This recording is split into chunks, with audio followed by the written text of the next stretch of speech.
अखण्डमण्डलाकारं व्याप्तं येन चराचरं तत्पदं दर्शितं येन तस्मै श्रीगुरवे नमः।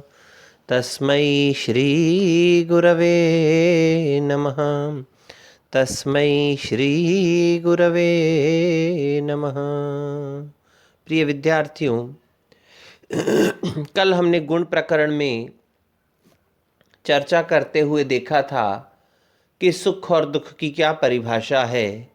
सर्वेषाम अनुकूलतया वेदनीयम सुखम, जो सबके अनुकूल हो व्यवस्था उसे सुख कहते हैं। सर्वेषाम प्रतिकूलतया, और जिसमें प्रतिकूलता का अनुभव हो उसे हम दुख कहते हैं। सुख और दुख के बाद में आज हम अन्य गुणों पर चर्चा करेंगे। इच्छा कामः,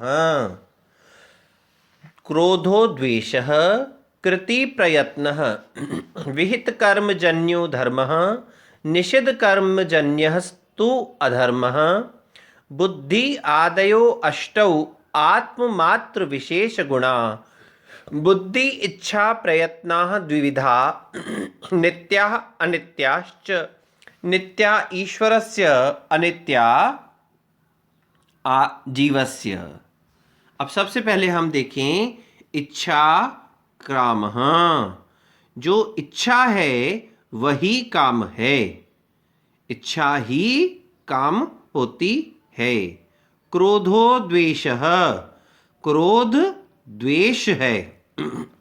और कृति प्रयत्नः, जो कृति है वह प्रयत्न है। विहित कर्मजन्यो धर्मः, श्रुति स्मृति पुराणोक्त विहित जो कर्म से उत्पन्न होने वाला है वह धर्म है। और क्या है? निषिद्ध कर्मजन्यः तु अधर्मः, और जो श्रुति स्मृति पुराणोक्त निषिद्ध कर्म से उत्पन्न होता है वही अधर्म है। अब आप कहेंगे धर्म और अधर्म में कैसे पता चले कि क्या विहित है? जो वेदों में, पुराणों में, स्मृतियों में जिस धर्म का आचरण करने के लिए, जिस कर्म के आचरण के लिए कहा गया है वह धर्म है, और जिस कर्म को करने का निषेध किया गया है वह अधर्म है। मान लीजिए जैसे सत्य बोलना, वेदों में कहा गया है सत्य बोलो, तो यह हमारा विहित कर्म है, तो सत्य बोलना धर्म हुआ। झूठ मत बोलो, झूठ बोलने का निषेध किया गया है वह अधर्म है। जिस जिस कर्म का वेद में, पुराणों में, स्मृतियों में और विभिन्न ग्रंथों में, प्रामाणिक ग्रंथों में, देखिए भाई ग्रंथ भी तीन प्रकार के होते हैं, एक श्रुत ग्रंथ, एक स्मृत ग्रंथ और एक कृत ग्रंथ। श्रुत ग्रंथ अर्थात जो विनिर्गत ग्रंथ कहे जाते हैं, उनकी रचना किसी ने नहीं की है, वो साक्षात परमात्मा ने प्रकट किए हैं, अर्थात वेद, जिन्हें अपौरुषेय भी कहा जाता है। तो वेद इत्यादि जो हैं, वेद उपनिषद इत्यादि, ये सब कैसे हैं? श्रुत ग्रंथ, विनिर्गत ग्रंथ। दूसरा स्मृत ग्रंथ। श्रुत ग्रंथों को, विनिर्गत ग्रंथों को पढ़ने के पश्चात ऋषियों ने जिन ग्रंथों का निर्माण किया उनको स्मृत ग्रंथ कहते हैं। जैसे रामायण है, महाभारत है, विभिन्न प्रकार की स्मृतियां हैं, ये सब हैं स्मृत ग्रंथ। और तीसरे हैं कृत ग्रंथ, जो हमारे तुम्हारे जैसे साधारण लोग जिन ग्रंथों का निर्माण करें वो कृत ग्रंथ है। तो हमें कृत ग्रंथों का आदेश की पालना नहीं करनी है। श्रुति स्मृति पुराणोक्त जितने भी ग्रंथ हैं उनमें जो विहित कर्म कहा गया है वही धर्म है, और उनमें जिस कर्म का निषेध किया गया है वही अधर्म है।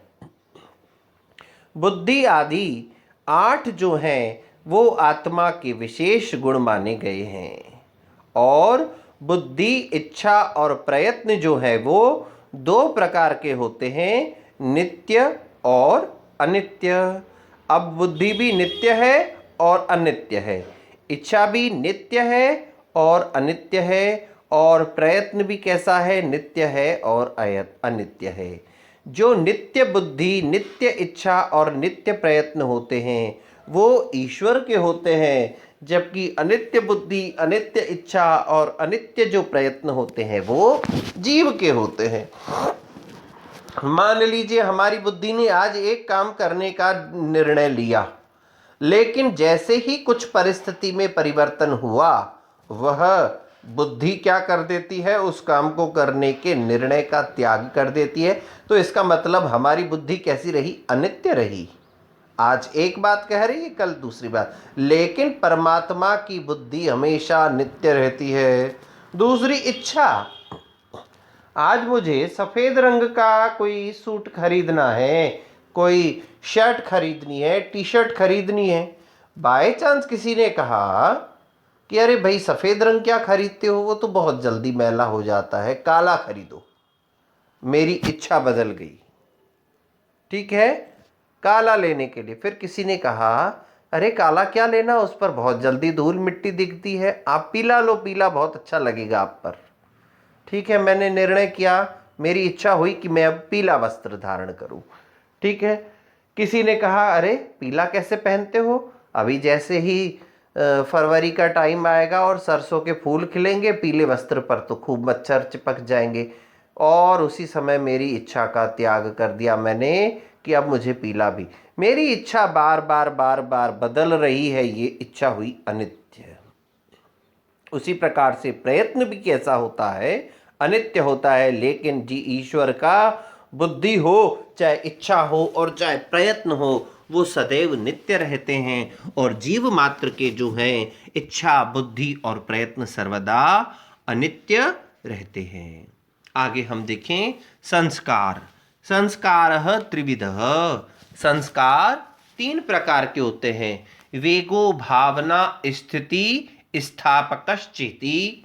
वेगः पृथिव्यादि चतुष्टय मनोवृत्ति अनुभवजन्या स्मृति हेतु भावना आत्म मातृवृत्ति अन्यथा कृतस्य पुनः तद अवस्थापकः स्थिति स्थापकः कट्यादि पृथ्वी वृत्ति। संस्कारः त्रिविधः, संस्कार तीन प्रकार के होते हैं।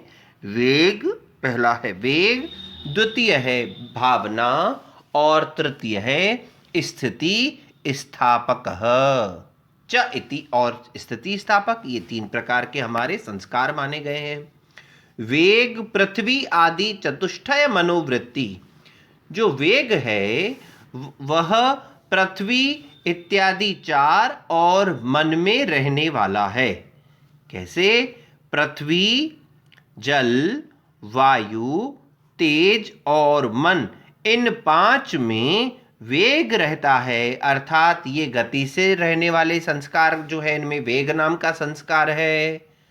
मन की गति देख लीजिए, वेग में रहता है। मन का संस्कार कैसा है? वेग वाला है।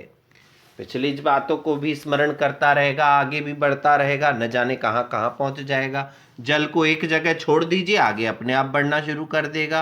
अग्नि हमेशा ऊपर की ओर भागती है, वेग है सब में। और वायु कभी भी स्थिर रहती नहीं। अभी किसी समय वायु निरंतर प्रवाहमान है, कभी कभी हम लोगों को अनुभव होता है और कभी नहीं होता, लेकिन वायु में वेग विद्यमान है।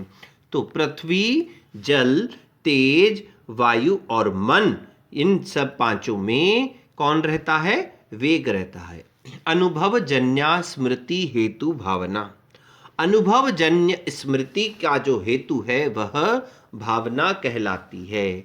यानी अनुभव से उत्पन्न होने वाली जो स्मृति है, उसका जो हेतु है वह भावना कहलाएगी। अब भावना कैसे होगा?